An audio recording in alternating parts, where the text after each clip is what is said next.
आज मैं आपको क्लास 11 का यूनिट 1 का फिजिकल क्वांटिटीज का क्या मैटर होता है, क्या उसका इंटरनल मैटर है, क्या प्रॉपर्टीज है, क्या उसका एक्सटर्नल प्रॉपर्टीज है, उसके बारे में जानेंगे। फिर एसआई यूनिट्स जो ऑल ओवर वर्ल्ड में प्रचलित है, कौन कौन से बेसिक यूनिट्स हैं फिजिकल, और क्या क्या प्रीफिक्स है, ये सब के बारे में आपको मैं विस्तार से बताऊंगा। ठीक है, क्योंकि ये सब बेसिक नॉलेज है। ये बेसिक नॉलेज अगर आप जानते हैं तो आप हायर क्लास में जाएंगे तो बहुत आपको आसानी होगी।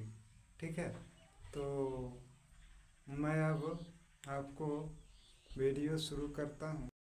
देखिए, पदार्थ का जो गुणधर्म है, वो पदार्थ का जो गुणधर्म है उसको प्रॉपर्टीज ऑफ मैटर अंग्रेजी में कहते हैं। मतलब पदार्थ का गुण को हम कैसे जान सकते हैं, तो उसमें जानने का दो तरीका, एक फिजिकल प्रॉपर्टी से हम जान सकते हैं और दूसरा है केमिकल प्रॉपर्टीज, यानी भौतिक गुणधर्मों से जान सकते हैं और रासायनिक गुणधर्मों से जान सकते हैं। भौतिक गुणधर्म को प्राय हम लोग बाहरी गुणधर्म कहते हैं और केमिकल प्रॉपर्टीज को हम लोग प्राय आंतरिक गुणधर्म कहते हैं।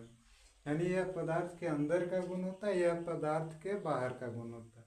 तो फिजिकल प्रॉपर्टीज में क्या क्या आता है? Colour, odour, melting point, boiling point, density, ये सब जो है वह उसका एक्सटर्नल प्रॉपर्टीज है। रंग, गंध, गलनांक, क्वथनांक, घनत्व इत्यादि। और दूसरा जो है वो केमिकल प्रॉपर्टीज जो है, रासायनिक गुणधर्म, यह ज़्यादा इम्पोर्टेंट है। क्यों इम्पोर्टेंट है? इसका कारण है कि यह किसी भी पदार्थ के स्ट्रक्चर को बताता है कि उसके अंदर एटम्स की किस तरह का अरेंजमेंट्स है, मॉलिक्यूल किस तरह का अरेंजमेंट्स है, उसकी फ्लेमेबिलिटी यानी ज्वलनशीलता क्या है, उसका दूसरे पदार्थों, दूसरे धातुओं, अम्ल से, क्षारक के साथ रिएक्शन वह कैसा करता है, कौन सा पदार्थ बनाता है। तो ये सब गुण जो होते हैं वो केमिकल प्रॉपर्टीज होता है।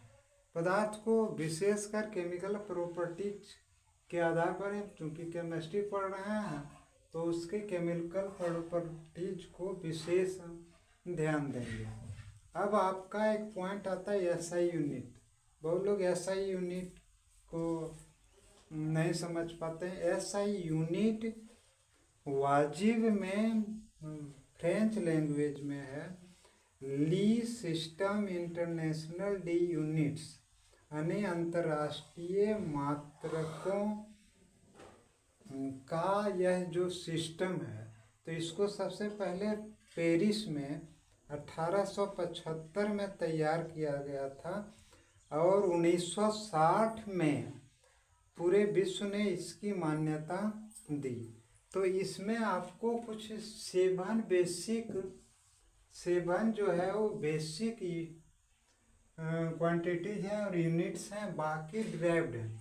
जैसे लेंथ, लंबाई का मीटर होता है, मास द्रव्यमान का केजी होता है, टाइम समय का सेकेंड होता है, इलेक्ट्रिक करंट का एम्पियर होता है, विद्युत धारा का, टेम्परेचर तापमान का केल्विन होता है, अमाउंट ऑफ सबस्टांस यानी पदार्थ की मात्रा का मोल होता है, और ल्यूमिनियस इंटेंसिटी का कैंडेला होता है, ज्योति तीव्रता का कैंडेला होता है। अब बाकी जो है डिराइव्ड है। मान लीजिए हम डेंसिटी का निकालते हैं कि ऐसा यूनिट्स क्या होगा। तो डेंसिटी क्या होगा? पहले उसका फॉर्मूला जानिए, वॉल्यूम बटे मास, मास बटे वॉल्यूम, मास बटे वॉल्यूम। अब मास का ऐसा यूनिट केजी होता है और वॉल्यूम का होता है मीटर क्यूब। तो ये केजी पर मीटर क्यूब जो वो ड्राइव्ड हुआ, यह बेसिक ऐसा यूनिट्स में नहीं होता है। अब कुछ आप कभी कभी कंफ्यूज करते हैं प्रायः micro, nano, pico, mega, giga, है ना, गीगा और टेरा, पेटा, वैसे तो और भी हैं, लेकिन इसमें होता है जैसे माइक्रोमीटर है या नैनोमीटर है या नैनो सेकेंड है, तो क्या होता है देखिए। माइक्रो कब होगा? माइक्रो का मतलब हुआ 10⁻⁻⁻⁶, यानी कोई भी हम यूनिट लेते हैं जैसे मीटर, तो ये 1 मीटर का 10⁻⁶ पार्ट्स होता है। अगर नैनो है तो वह मान लीजिए मीटर ही लेते हैं, तो 1 मीटर का 10⁹ पार्ट्स होता है। पिको जो होता है वह 1 यूनिट का 10⁻12 पार्ट्स होता है। मेगा, जैसे आप कहते हैं मेगावाट बिजली उत्पन्न होता है, तो मेगावाट मतलब 1 वाट का 10⁶, अबाउट 10 लाख होता है, उतना गुना है, जिसको आप गीगाबाइट जीबी कहते हैं।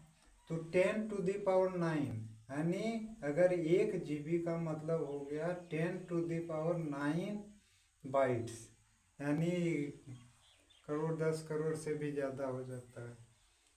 टेरा का मतलब हो गया 10⁻12 टाइम्स ज़्यादा उससे।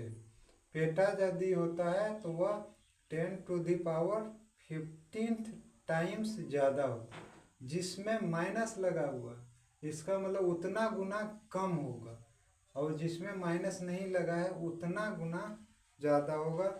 नेक्स्ट वीडियो में मैं ये चूँकि बेसिक टाइप से बता रहा हूँ, इसलिए तो यूनिट्स को पूरा करने में समय लगेगा। मेरे साथ रहिए, बेसिक नॉलेज आपको प्राप्त होते जाएगा, जो आपको हायर कंपटीशन एग्ज़ाम में भी आपको मदद करेगा।